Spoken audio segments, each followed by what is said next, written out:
এটা জাতিৰ এটা কণ্ঠ শেষ হ'ল, যি কণ্ঠত আছিল যাদু, যি সুৰত আছিল সুৰৰ জংকাৰ, য'ত শিহৰিত হৈছিল জাতিৰ জীয়াধ্বনি।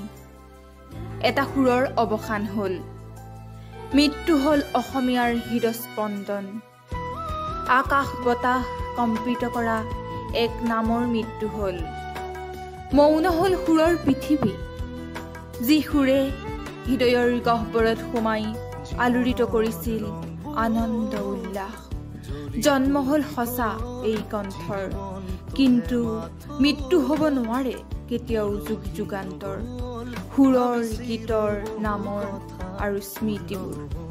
মৃত্যু এক উপনাম, মৃত্যু নোহোৱা এক কণ্ঠ, এক সুৰ।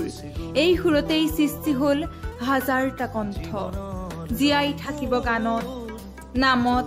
এটা সুৰ, এটাই কণ্ঠ, এটাই গান, এটাই আবেগ, এটাই শব্দ, এটাই সপোন, এটাই জাতি, এটাই সৃষ্টি, এটাই হাঁহি, এটাই কান্দোন, এটাই জীয়া গীত অগণন হৃদয়ত থাকিব আজীৱন। অসম ভূমিত ত্ৰাস আৰু বেদনাৰে ভাৰাক্ৰান্ত, জাতিৰ বুকুত স্পৰ্শ কৰা জীয়া সুৰৰ নাম জুবিন।